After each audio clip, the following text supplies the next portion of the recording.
Cowboy found a pregnant girl by the river. She spoke his mother's last words. What if a stranger repeated the last words your mother ever said, and they weren't supposed to know them? What if the past you buried came bleeding back to life in the form of someone who needed saving? He went to the river to forget, but found a bleeding girl whispering the truth he buried.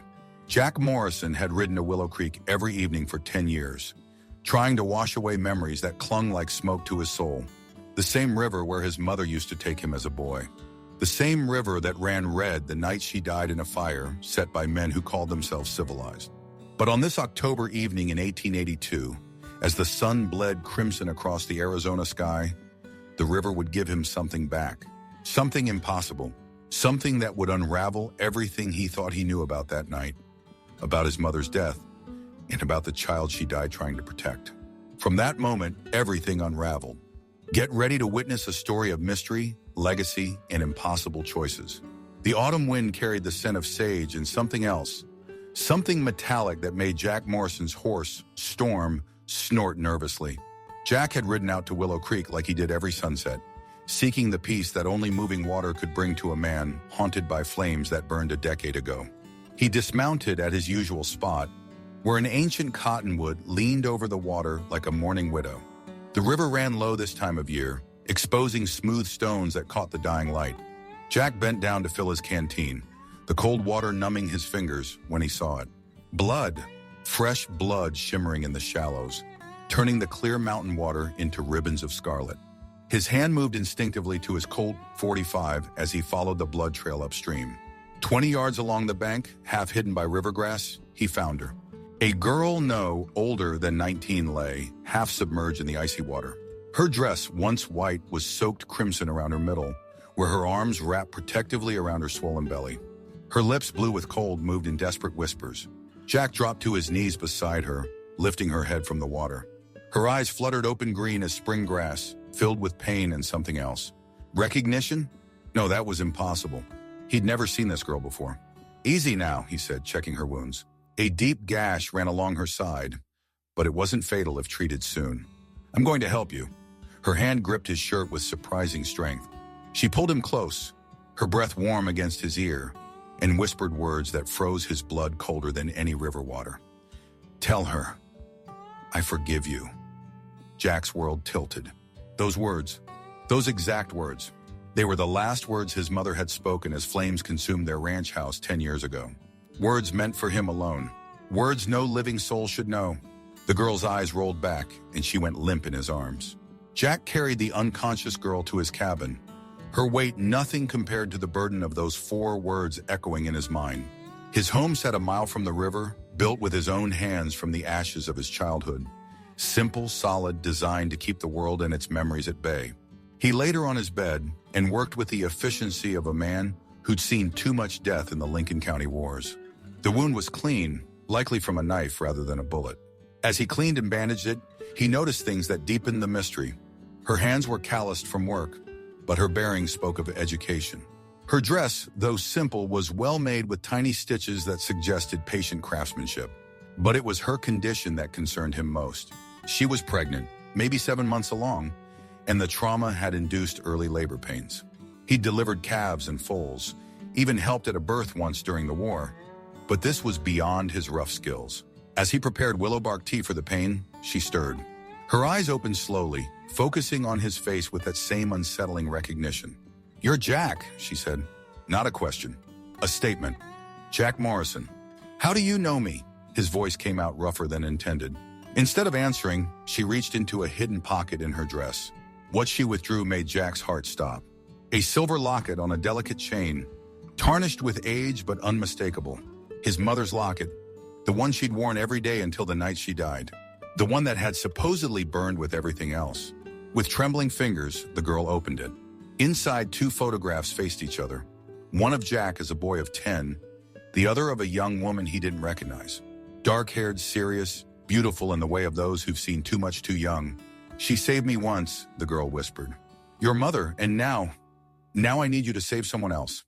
The labor pain struck then, and she cried out, clutching her belly. Jack held her hand as she rode out the wave of pain, his mind spinning with questions that had no answers. How did she have his mother's locket? What did she mean his mother saved her? And why did she know those last words? When the pain subsided, she looked at him with eyes that held too many secrets. They're coming for me, for the baby. You have to understand this child. This child is the key to everything your mother died for. Before Jack could demand answers, hoofbeats thundered in the distance. Many horses riding hard. The girl's face went white with more than pain. They found me, she breathed. God help us, they found me. Jack moved to the window, recognizing the lead rider before he even saw the tin star. Sheriff Roy Hutchins, a man who wore his badge like a license for cruelty and had turned Silver Rock into his personal kingdom. Behind him rode 6 men, all armed, all bearing the look of hunters who'd cornered their prey. Stay quiet, Jack told the girl, checking his rifle and pistol. I'll handle this. He stepped onto his porch as the riders pulled up, dust swirling in the dying light. Hutchins dismounted with the lazy confidence of a man who'd never met a situation his gun couldn't solve. Evening, Jack, the sheriff said, his smile as cold as a rattlesnake's. Got word you might have found something that belongs to us. Nothing here belongs to you, Roy. Now that's where you're wrong. Hutchins adjusted his gun belt. We're tracking a dangerous fugitive. Young woman, pregnant, wanted for theft and treason against the Bradshaw family. Stole something mighty valuable from them. The Bradshaws. Of course, the family that owned half the territory, including the judge, the newspaper, and apparently the sheriff. The same family whose patriarch, Colonel William Bradshaw, had business interests that stretched from legitimate cattle to less savory enterprises. Treason, Jack kept his voice level. That's a federal charge. Since when does a county sheriff handle federal crimes? Hutchins' smile widened. Since the Bradshaws asked me to. Girl's dangerous, Jack. Killed a man in Tucson. We tracked her here and found blood by the river. You haven't seen anyone strange, have you? Jack had known Roy Hutchins for 10 years. Knew him for a liar, a bully, and worse. But there was something different in his eyes now. A desperation that spoke of pressure from above, of consequences if he failed. Haven't seen anyone, Jack said. Been here all day working on fence posts. One of the riders, a scar-faced man Jack didn't recognize, spoke up. Horse tracks by the river say different. Someone carried something heavy from the water. I hauled a deer carcass earlier, Jack lied smoothly. Coyotes had been at it. Didn't want it fouling the water. Hutchins studied him, and Jack saw the calculation in his eyes. The sheriff knew he was lying, but pushing it meant confronting Jack Morrison, a man who'd survived the Lincoln County wars and who'd earned a reputation for being dangerous when cornered. Mind if we look around? Hutchins asked, though it wasn't really a question. Yes, I do mind. Jack's hand rested casually on his pistol. Man's home is his castle, Roy, even out here. The tension stretched as tight as fence wire. 6 armed men against 1. But Jack stood in his doorway like it was a fortress gate, and every man there knew his reputation. The moment balanced on a knife's edge. Then from inside the cabin came a sound that changed everything. A woman's cry of pain, sharp and unmistakable. Hutchins' grin turned predatory. Well now, Jack, seems like you got company after all. That's my business, not your, Jack said. But he could see the situation spiraling toward violence. Everything's my business when it comes to fugitives. Hutchins started forward, but Jack drew his Colt in one smooth motion, not pointing it but making the threat clear. The lady's under my protection. You want her, you come back with a real warrant, not just Bradshaw's say-so. You don't know what you're protecting, Morrison. Hutchins' mask of civility slipped. That girl's carrying something that doesn't belong to her, something the Bradshaws need back. A baby belongs to its mother, nowhere else. The scar-faced rider laughed, ugly and knowing. Is that what she told you? That it's just about the baby? Another cry came from inside, and Jack heard movement. Against his whispered warnings, the girl appeared in the doorway, clutching the frame for support. Even pale and obviously in pain, she held herself with dignity. I'll come with you, she said. Just let me have the baby first, please. No, Hutchins shook his head. Orders are to bring you back immediately, both of you. You mean to take a woman in labor? Jack couldn't hide his disgust. What kind of men are you? The kind that follow orders and get paid well for it, Hutchins replied. Step aside, Morrison. This isn't your fight. The girl gripped Jack's arm. It is his fight, she said clearly. It's been his fight since the night they burned his mother alive to hide their secrets. The words hit like a physical blow.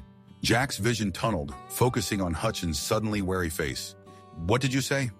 10 years ago, the girl continued, her voice gaining strength, Elizabeth Morrison discovered something about the Bradshaw shipping operations. Something about the girls they were bringing in from Mexico. She tried to help one of them escape, a 15-year-old named Maria. The fire that killed her wasn't an accident. You're lying. But Jack's voice shook because pieces were falling into place. His mother's strange behavior before her death, her insistence that he stay in town that night, and the way the fire had spread too fast to be natural. I'm Maria, the girl said simply. Your mother hid me in the root cellar. I heard her last words through the floorboards as the smoke took her. Tell her I forgive you. She was talking to me, forgiving me for not being able to save her in return. The world swayed. Jack gripped the doorframe, his mind reeling. His mother murdered.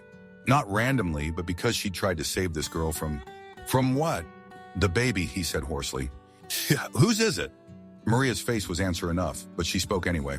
William Bradshaw's son, taken against my will. And now they want to take this child too, because Bradshaw's wife is barren and they need an heir. A white heir they can claim as legitimate. Enough talk. Hutchins drew his gun. You're coming with us, both of you. But Jack had already made his choice. In one fluid motion, he shoved Maria back inside and slammed the door, his Colt roaring. The shot took Hutchins' hat off, sending a clear message. Next one won't miss, Jack called out. You want a war, Roy? Because that's what you'll get. The gunfight was brief but vicious. Jack had the advantage of cover and desperation, while Hutchins' men were exposed in the yard. When the gun smoke cleared, 2 riders were down, and the rest had pulled back to cover behind the water trough and woodpile. Can't hold them forever, Jack told Maria as he reloaded. Are you able to ride? She nodded, though pain etched lines around her eyes. The contractions, they've stopped for now. The body knows when it's not safe. Jack had already made the calculation. Storm could carry them both, but not far and not fast. His pack horses were in the upper pasture, too far to reach. But there was another option, the old mine shaft in the mountains. Abandoned since the silver played out. Defensible with water, and most importantly, unknown to most. When I start shooting, you run for the barn, he instructed. I'll cover you. Jack, she gripped his hand. If something happens, promise me you'll save the baby. Promise me you won't let them take... Another volley of shots cut her off, splintering wood around the windows. Jack returned fire, driving the attackers back. In the chaos, he and Maria made their break for the barn. Storm whinnied nervously but stood steady as Jack helped Maria mount and then swung up behind her. They burst from the barn at full gallop, shots ringing out behind them. Jack felt a bullet tug at his sleeve and another buzz past his ear. But Storm was true, bred for this kind of running, and the darkness was falling fast. He's heading for the mountains, Hutchins' voice carried on the wind. Get fresh horses. I want them found. As they climbed into the foothills, the first snow of the season began to fall early for October. But the high country had its own rules. Fat flakes that would cover their tracks but also make travel treacherous. Maria leaned back against him, her body trembling with cold and exhaustion. The mine, she said. Your mother told me about it. Said if anything happened, to go to the old Fortuna mine. Another piece of the puzzle. His mother had prepared for this, had made contingency plans. How long had she known about the Bradshaw's trafficking? How many girls had she tried to help? Why didn't she tell me? The question came out raw with old pain. To protect you. You were building a life here, finding peace after the wars. She didn't want to drag you back into violence. Maria's voice grew softer. She loved you more than life itself. Those last words, tell her I forgive you. She made me promise that if I ever found you, I'd tell you she never blamed you for not being there. She knew you'd carry guilt, and she wanted you free of it. The snow fell harder as they climbed, blanketing the world in white silence. Behind them, no sounds of pursuit yet, but Jack knew it was only a matter of time. Hutchins wouldn't give up, not with the Bradshaws' money driving him. As they reached the mine entrance, hidden behind a fall of rocks and twisted juniper, Maria gasped. Jack, the baby, I think it's coming. The Fortuna mine had been abandoned for 5 years, another played-out dream in a territory full of them. But as Jack helped Maria inside, lighting the lantern, he kept cash there. He realized this wasn't the first time someone had used it as a refuge. Signs were everywhere, blankets stored in oilcloth, canned goods stacked against the wall, even medical supplies. His mother's work, preparing safe houses along an underground railroad he'd never known existed. How many? He asked as he made Maria comfortable on a bed of old mining blankets. How many girls did she help? Dozens over the years. Maria's face contorted with another contraction.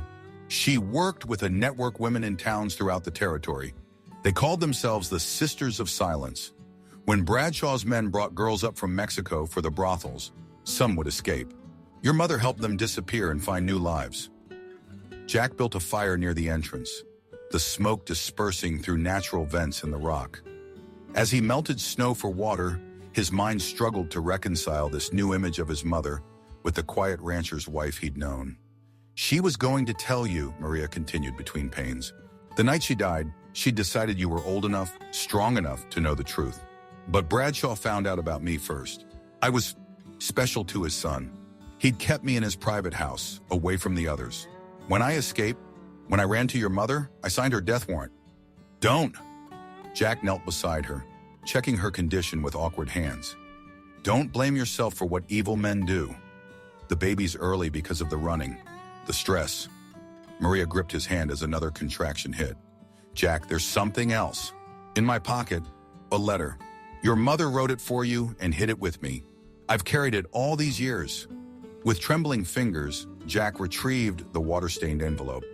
His mother's handwriting made his throat tight, but before he could open it, Storm whinnied outside a warning. Jack grabbed his rifle and moved to the entrance. Through the falling snow, he could see lights below, torches moving up the mountain like a chain of fallen stars. Hutchins had found their trail faster than expected. How long? He asked, returning to Maria. Hours, maybe. First babies take time. She saw his face and understood. They'll be here before then. Jack made a quick inventory. Plenty of ammunition, a good defensive position, but they had the high ground for only so long. Once Hutchins' men surrounded the mine, it would be a siege they couldn't win. There's another way out, Maria said. Your mother showed me. A shaft that connects to the old Fortuna entrance on the other side of the ridge. But I can't travel, not like this. Then we make our stand here. No. Her green eyes blazed with sudden fierceness. You read that letter. Then you decide if you're willing to die for strangers or live for family. By the firelight, with the sound of approaching horses growing closer, Jack opened his mother's letter. The paper was yellowed, the ink faded, but her words struck with the force of revelation. My dearest Jack, if you're reading this, then Maria found you, and the truth I tried so hard to keep from you has come to light. Please forgive me for the deception. A mother's first instinct is to protect her child, even when that child is a grown man. By now you know about the Sisters of Silence, about our work helping the stolen girls. What you don't know is why I started this, why I risked everything we'd built after your father's death. Jack, my son, Maria is not just another rescued girl. She is your sister. Jack's hands shook. He read the line again, certain he'd misunderstood. Your father had another family before us in Mexico, a woman he loved but couldn't marry because of her station. When she died, he brought their daughter north, meaning to raise her with us. But the wagon train was attacked by Comancheros. Your father died believing Maria was killed with the others. She wasn't. The Comancheros sold her to traders who sold her to worse men. By the time I learned she'd survived, she was already in Bradshaw's possession. I spent years trying to find a way to free her, building the network that would eventually save so many others. The night I died, I had finally succeeded. Maria was free, hidden, and safe. I was going to bring her home and tell you everything. But the Bradshaws discovered her escape and my involvement. You know the rest. If Maria lives, if you're reading this, then my death was not in vain. She is your blood, Jack. Your father's daughter. The baby she carries, yes, I knew she was pregnant when she escaped, is your family too, innocent of the sins that created it.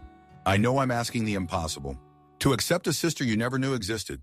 To protect a child born of violence. But you are your father's son in all the best ways. Brave, honorable, and capable of love that transcends circumstance. Save them, Jack. Be the man I raised you to be, and know that I loved you both more than life itself. Your mother, Elizabeth Morrison, P.S. Tell her I forgive you. Those words were for Maria, but also for you. Forgive yourself for not being there. Forgive me for keeping secrets. Forgive the world for its cruelty, and choose love instead. The letter fell from Jack's numb fingers. Maria, his sister. The girl he'd pulled from the river shared his blood, his heritage. And the baby? You knew? He asked hoarsely. Maria nodded, tears streaming. She told me that last night. Said you'd need time to accept it. but that you'd come to love me as she did. I've waited 10 years to meet my brother." Outside, Hutchins' voice carried through the snow. "Morrison, send out the girl and we'll let you walk away. You've got 1 minute to decide." Jack looked at Maria, his sister laboring to bring his nephew or niece into the world. His mother had died for this, died believing he'd make the right choice when the time came. He checked his guns and took position at the mine entrance. "Hutchins," he called back, "you want them? Come and take them." The first rush came just after full dark. 4 men, overconfident, thinking one man couldn't hold the narrow mine entrance. Jack proved them wrong with deadly efficiency, his rifle speaking with the authority of someone who'd survived too many battles to die now. "Fall back!" Hutchins roared as his men retreated, leaving 2 still forms in the snow. "Smoke him out!" Jack had anticipated this. The mine's ventilation would work against them. Smoke would be drawn up and out through the natural chimneys in the rock. But it bought time, and time was what Maria needed. Between exchanges of gunfire, he tended to his sister. The contractions were coming faster now, and her face was slick with sweat despite the cold. She gripped his hand with surprising strength, breathing through the pain like the fighter she'd had to become. "Tell me about him," she gasped between contractions. "Our father. Mother could never speak of him without crying." So Jack told her, keeping his voice steady while watching the mine entrance. He spoke of Thomas Morrison, a man who'd been larger than life to a young boy. A former cavalry officer who'd hung up his saber to raise cattle in a family. A man who sang Mexican love songs when he thought no one was listening. "He would have loved you," Jack said. "Would have burned the world down to get you back if he'd known you survived." "Like Mother did," Maria whispered. Then she cried out as the strongest contraction yet seized her. "Jack, I can feel the baby's coming." Outside, Jack could hear Hutchins organizing his men for another assault. But there was something else too. Horses approaching from a different direction. Reinforcements? Or a woman's voice rang out, strong and commanding. "Sheriff Hutchins, stand down in the name of the federal government." Jack risked a glance outside. Through the swirling snow, he saw them. A dozen riders, all women, all armed. At their head rode a stern-faced woman with steel gray hair and a U.S. Marshal's badge. "Marshal Catherine Wade," she announced. "I have warrants for the arrest of William Bradshaw and his associates on charges of human trafficking, murder, and corruption. Any man who fires another shot will hang for interference with federal justice." The Sisters of Silence. His mother's network had evolved and gained official backing. They'd been watching, waiting for the right moment to strike at the Bradshaw's empire. Hutchins tried to bluster. "Now see here, Marshal." "Sheriff Roy Hutchins," Marshal Wade cut him off. "You're under arrest for conspiracy and murder. Drop your weapons or drop dead. Your choice." The standoff outside gave Jack precious moments to focus on Maria. The baby was coming fast now, and he had only battlefield medicine and instinct to guide him. Maria bore down with courage that humbled him. This sister he'd never known showing strength that reminded him of their mother. "I can see the head," Jack said, trying to keep his voice calm. "You're doing fine, just a little more." Outside, the situation exploded. Hutchins, seeing his world crumbling, made a desperate play. Gunfire erupted as some of his men chose to fight rather than surrender. Jack could hear Marshal Wade's clear commands in the disciplined response of her deputies. But he couldn't help them. His world had narrowed to the circle of firelight where his sister fought to bring new life into a world of violence. "Push, Maria, push!" she screamed then, a primal sound that cut through the gunfire. And suddenly, impossibly, a new cry joined the chaos, thin, angry, and absolutely alive. "It's a girl," Jack breathed, holding the tiny, blood-slick form. The baby was small but perfect, her lungs obviously strong as she protested her rough entry into the world. "You have a daughter." Maria sobbed with relief and exhaustion as Jack cleaned the baby with melted snow and wrapped her in his coat. When he placed the infant in her mother's arms, something broke inside him. All the walls he'd built since his mother's death. All the distance he'd kept from the world. This was family. This tiny girl, born in violence but innocent of it. His niece, his blood. The gunfire outside had stopped. Jack could hear voices, orders being given, and prisoners being secured. But he stayed with Maria as she nursed her daughter for the first time, standing guard over this new life his mother had died to protect. "What will you name her?" he asked softly. Maria looked up at him with eyes that held their mother's strength. Elizabeth Hope Morrison, after the woman who saved us both." Marshal Wade appeared at the mine entrance. her clothes dusty but her bearing unmistakable. "Mr. Morrison, we need to get your sister and the baby to safety. There's a doctor with us." "The Bradshaws?" Jack asked. "Being arrested as we speak. We've been building this case for 2 years, ever since your mother's network contacted federal authorities. She gave us the foundation. Tonight we finished her work." As they prepared to move Maria and little Elizabeth, the marshal handed Jack a telegram. "This came for you through our channels, from someone named Catherine Bell in San Francisco."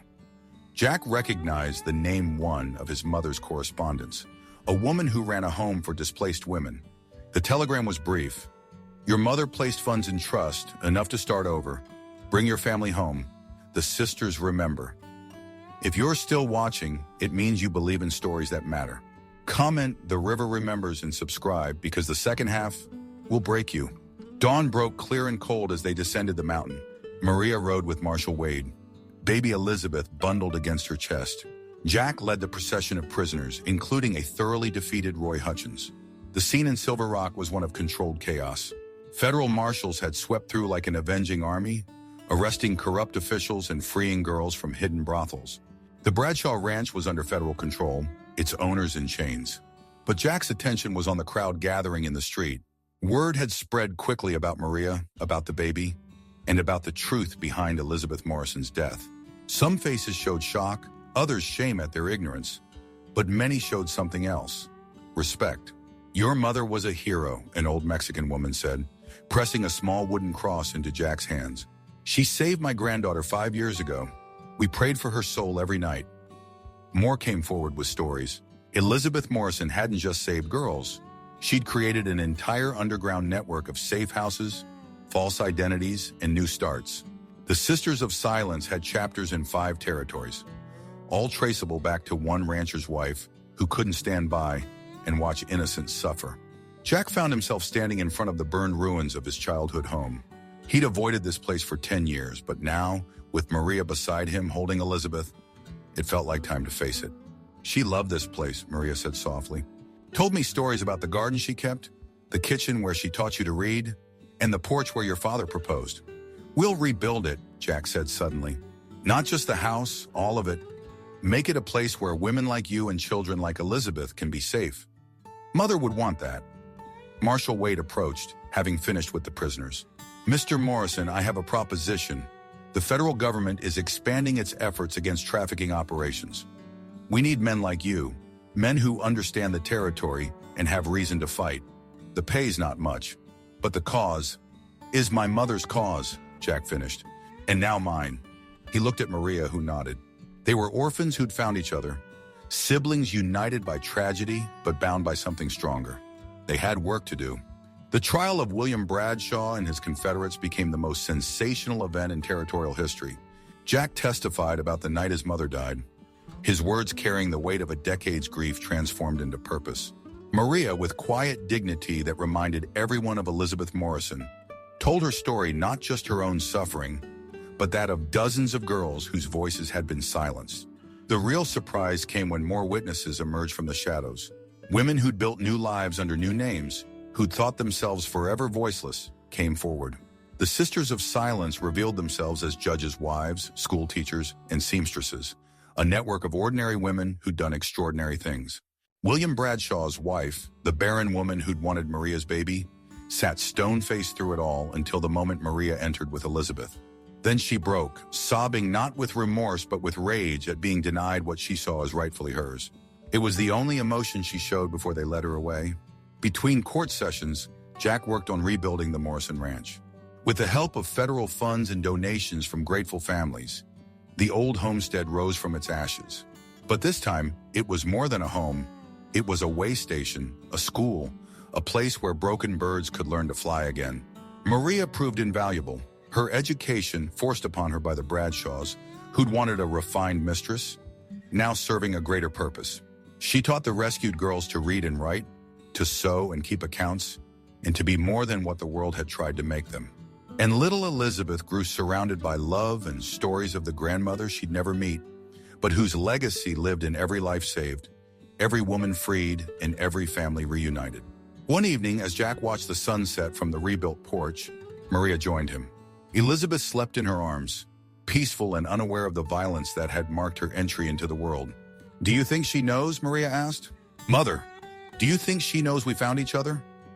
Jack thought of that night by the river, of Maria speaking their mother's last words without knowing their significance, of all the chances that had to align for him to be there at that exact moment, of a letter preserved for a decade in a network of women who'd refused to let evil win. "She knows," he said firmly. "Somehow she knows." 6 months after the trial, Jack stood in the new Morrison house as they named the refuge, watching a dozen young women learn their letters. Maria moved among them with patient encouragement, Elizabeth playing at her feet. The baby had her mother's green eyes, but something in her smile that reminded Jack of their father. Marshal Wade visited regularly, bringing news from other territories where the Sisters of Silence were expanding their work. The Bradshaw trial had exposed similar operations across the Southwest, and federal authorities were finally taking action. "We've had a request," the marshal said over coffee in the kitchen their mother had once loved. "From Texas, Rangers have uncovered a trafficking ring out of Galveston, but they need someone who understands how these operations work, someone the victims will trust." Jack knew what she was asking. In 6 months, he'd helped shut down 3 more operations, always returning home to Silver Rock and the growing family at Morrison House. But Texas was different, farther, more dangerous, a longer separation. "I'll go," Maria said quietly from the doorway. "It's time I gave back more directly." "Maria, no!" "Jack," she touched his shoulder. "You've protected me long enough. These girls need someone who's been where they are, who speaks their language in more ways than one. And Elizabeth needs to grow up seeing her mother as more than a victim who was saved." She was right, and he hated it. But this was their mother's daughter's steel wrapped in silk. Courage born from suffering transformed into purpose. They prepared for the separation carefully. Jack would maintain Morrison House while Maria established a new safe house in Texas. Letters would fly between them, keeping the family connected across the miles. The night before she left, they sat by their mother's grave. A new stone now, properly marked and surrounded by white roses that bloomed impossibly in the desert. "She'd be proud," Miss Maria said. "Of both of us, of what grew from her sacrifice." "The river remembers," Jack said, recalling that night when blood in the water had led him to his sister. "It brought you back to me." "And it'll keep bringing them," Maria replied. "As long as there are girls who need saving, the river will remember Elizabeth Morrison and what she started." "Dear Jack, Texas is bigger than God and twice as dangerous. But the work goes well. We've established a house in San Antonio, disguised as a boarding house for reputable young ladies. The Rangers think we're just charitable churchwomen. If only they knew that their captain's wife is one of us." Elizabeth took her first steps yesterday, right toward a girl we just brought in, as if she knew who needed comfort most. She has mother's heart already. The network grows. We have judges' wives passing information, saloon girls watching for new arrivals, and even a few madams who've turned against their former trade. The Sisters of Silence are becoming less silent and more powerful. "How is Morrison House? Are you eating properly? Don't just live on coffee and stubbornness, brother mine. All my love." Maria. Jack smiled as he read, then penned his reply. "Dear sister, Morrison House thrives. 23 residents now, including 2 babies born free thanks to your teaching before you left. The vegetable garden produces enough to feed us and share with neighbors who've embraced our work. Had trouble last week, bounty hunters looking for a girl who'd escaped from Nevada. They learned quickly that Morrison House is protected by more than just one man. The whole town stood with us. It seems Silver Rock has developed a conscience. Marshal Wade says the federal legislation is moving forward. If it passes, trafficking will become a federal crime with real teeth. Your testimony in Texas is helping build support. I'm eating fine. Mrs. Chen from the laundry brings soup twice a week and claims I'm too thin. The truth is, the house feels empty without you and Elizabeth. Come home when you can. Your brother, Jack."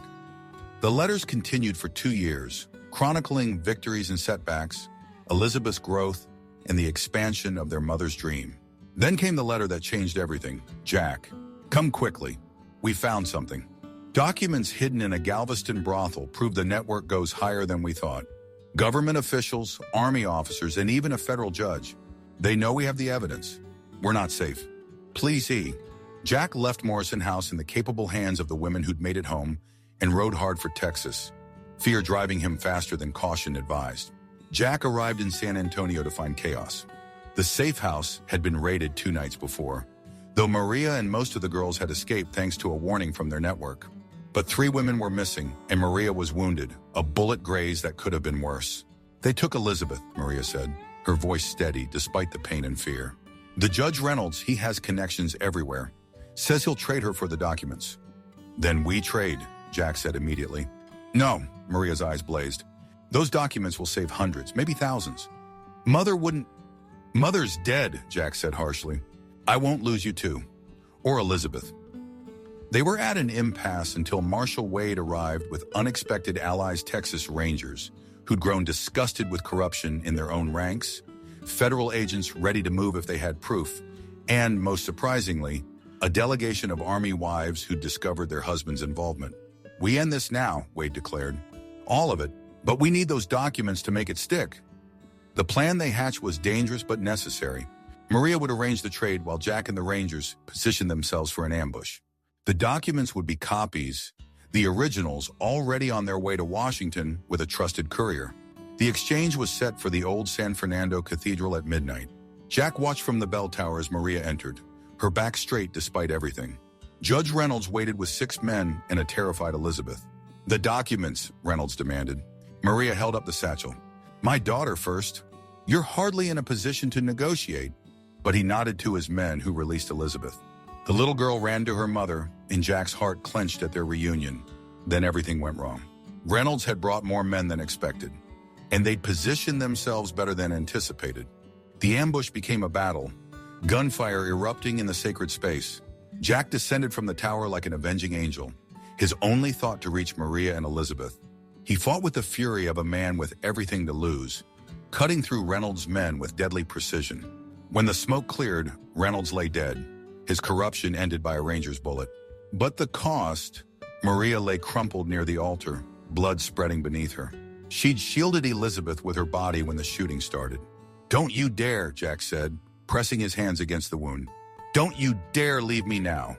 Not when we just found each other. Maria smiled, that same sad, knowing smile she'd worn by the river 3 years ago. Take care of her, she whispered. Tell her about Mother, about all of us. The river remembers, Jack. It always remembers. She lived long enough to see the sun rise to know that the documents had reached Washington and that the network would survive. She died as their mother had, saving others, ensuring the work would continue. Jack brought her home to Silver Rock to bury her beside their mother under the roses that bloomed impossibly white in the desert. The whole town turned out, along with representatives from every territory where the Sisters of Silence operated.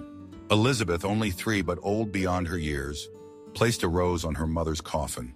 Mama's with Grandma now, she said with certainty. They're watching. Marshal Wade spoke at the service. Elizabeth Morrison lit a candle in the darkness.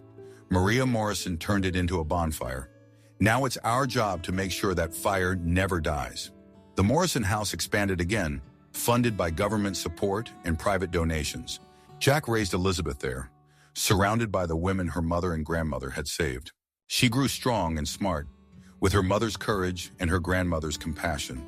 On her 18th birthday, Elizabeth stood by the river where it all began. Jack, gray now but still strong, stood beside her. I want to study law, she announced. Like Judge Matthews in Denver, one of Mother's girls who made good. I want to make sure what happened to Mama never happens to anyone else. They'd be proud, Jack said simply. The river remembers, Elizabeth said, watching the water flow clear and eternal. And so do we. 25 years after that night by the river, Elizabeth Morrison, the third to bear that name, stood before the United States Congress. As the youngest woman ever admitted to the federal bar, she was there to argue for the expansion of the Mann Act to include provisions specifically protecting immigrant women and children. My grandmother died saving one girl, she testified. My mother died saving dozens. But their true legacy isn't in the individual lives they saved, it's in the system they helped create. The Sisters of Silence, now operating openly as the Morrison Foundation, has rescued over 3,000 women and children from trafficking. But we need the law to have teeth. We need it to reach across state lines, across borders, across the artificial boundaries that traffickers exploit. In the gallery, Jack watched with pride tinged by sorrow. At 60, he still ran Morrison House and still wrote out when word came of a girl in trouble. The work never ended, but neither did the satisfaction of seeing broken birds learn to soar. Elizabeth won her case. The Morrison Amendment, as it came to be known, gave federal authorities unprecedented power to pursue traffickers. More importantly, it provided funding for safe houses, education programs, and reintegration services. But for Jack, the real victory came in smaller moments. Every letter from a girl who'd made a new life. Every wedding he attended had a former victim walk down the aisle free and unafraid. Every baby born into freedom instead of bondage. He kept Maria's letters, all of them, in a box by his bed. Sometimes on quiet nights, he read them and remembered. The frightened girl by the river who'd spoken his mother's last words. The sister he'd found and lost too soon. The work that had given meaning to unbearable loss. It was another October evening, 40 years after the beginning, when Jack made his usual ride to Willow Creek. His joints protested now, and Storm had long since been succeeded by Storm 2 and then Storm 3. But some rituals were sacred. He dismounted at the same spot by the same cottonwood, now ancient and gnarled but still standing. The water ran clear, no blood this time, just the eternal flow of memory and time. Uncle Jack? He turned to find Dr. Elizabeth Morrison now, running a clinic in Silver Rock that served anyone who needed help, regardless of ability to pay. She'd married a good man, a former ranger who understood the work, and their children played in the same gardens where their grandmother had taken her first steps. "Thought I might find you here," she said, joining him by the water. "You always come here when you're thinking of them." Hard not to think of them here. This is where it all started, where the river gave me back my family, even if only for a while. "Not just for a while," Elizabeth corrected gently. "Every woman at Morrison House's family. Every child born free is their grandchild. The river didn't just give you Maria, it gave you purpose." She was right, of course. This third Elizabeth had inherited the wisdom of her predecessors along with their name. "I've been thinking," she continued, "about writing it all down. The whole story. Not just the public records, but the personal parts. Your story, Mama's, Grandma's. So people understand it wasn't just about saving bodies, it was about saving souls, including our own." Jack nodded slowly. The river remembers, but rivers can run dry. Words on paper last longer. They stood together as the sun set, painting the water golden red. Somewhere in the distance, a child laughed, one of many who played freely in Silver Rock. Unaware of the darkness, their joy helped keep at bay. The book Elizabeth wrote became more than just a family history. The River Remembers, 3 generations of Morrison women, sparked a national conversation about trafficking, rescue, and redemption. But more importantly, it inspired a new generation of Sisters of Silence men and women who understood that evil flourished when good people stayed quiet. Jack lived to see the Morrison Foundation go international, working with organizations worldwide to combat human trafficking. He saw former victims become senators, judges, doctors, and teachers, living proof that people were more than their worst experiences. On his 90th birthday, Morrison House threw a celebration that brought people from across the continent. Women he'd helped save, now grandmothers themselves. Children who'd been born free because of the network. Federal agents who'd built careers on the foundation the Morrisons had laid. Speech, why they called. But Jack had never been one for public speaking. Instead, he raised his glass of river water from Willow Creek and said simply, "To Elizabeth Morrison, who lit the first candle, to Maria Morrison, who tended the flame, to all the sisters who refused to be silent, and to the river that remembers everything, forgives everything, and keeps flowing no matter what." That night, he dreamed of them all. His mother, young and vibrant, tending her white roses. Maria by the river, scared but determined. Little Elizabeth taking her first steps. And behind them, stretching into invisibility, all the lives they touched, a river of souls flowing toward freedom. He woke to find snow falling, unusual for October in Arizona. But then, the Morrison story had always been about the impossible becoming possible, about beauty blooming in the desert, and about love being stronger than death.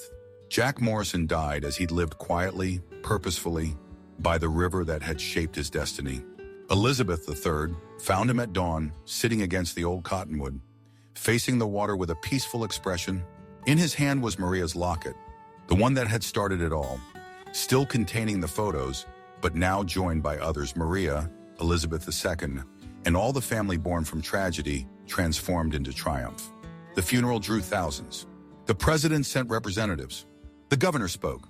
But the most moving tribute came from an old woman nobody recognized until she spoke. "My name is Esperanza. 60 years ago, I was brought north in chains. Elizabeth Morrison freed me, hid me, and gave me a new name and a new life. I became a teacher. My students became doctors, lawyers, and leaders. All because one woman couldn't stand to see injustice. One by one, they came forward. The saved and their children, their grandchildren. Each dropped a white rose into the river, where the current caught them and carried them downstream, beauty from sorrow, flowing eternal. Elizabeth III stood with her own children, watching the roses disappear around the bend. Remember this, she told them.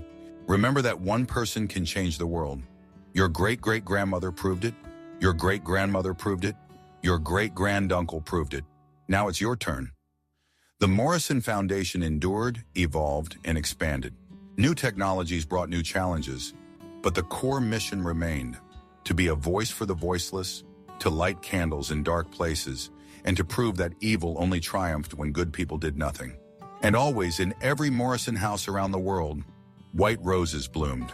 Desert roses tended with love, impossible but undeniable.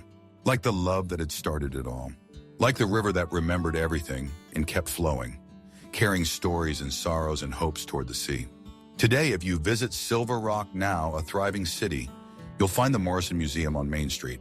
The exhibits tell the official story, documents, photographs, and testimonies. But the real memorial is the garden behind Morrison House, where white roses bloom year-round, and a small stream, diverted from Willow Creek, runs clear and constant. Children play there, unaware they run on sacred ground. Young women find safety there, not knowing they're the latest in a long line stretching back over a century. The work continues because the need continues, but so does the hope. Every October, on the anniversary of that night by the river, people gather for the Rose Festival. They float white roses on the water, each one representing a life saved, a family reunited, and a future reclaimed.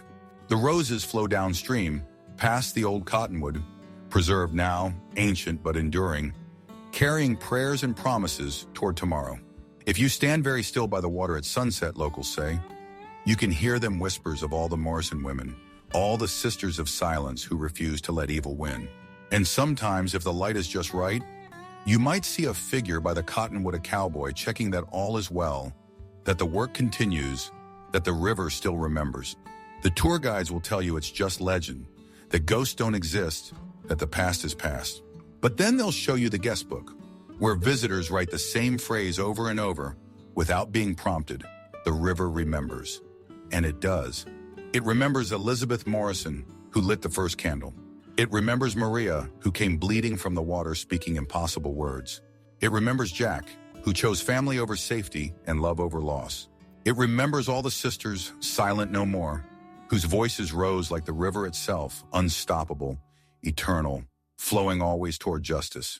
In the end, that's what the river remembers, that love is stronger than death, that one person can change the world, and that sometimes the soul you save is the only one who ever truly knew yours. The water flows on, carrying their story to new generations, to new fighters, to new hope. And somewhere, in dimensions beyond our seeing, 3 women and 1 man watch over it all, their work complete but never ended, their sacrifice transformed into a legacy that will outlive the stars. The end, sometimes the soul you save is the only one who ever truly knew yours. If this story touched something in you, subscribe and leave a comment. Because even in the Wild West, we all carry ghosts.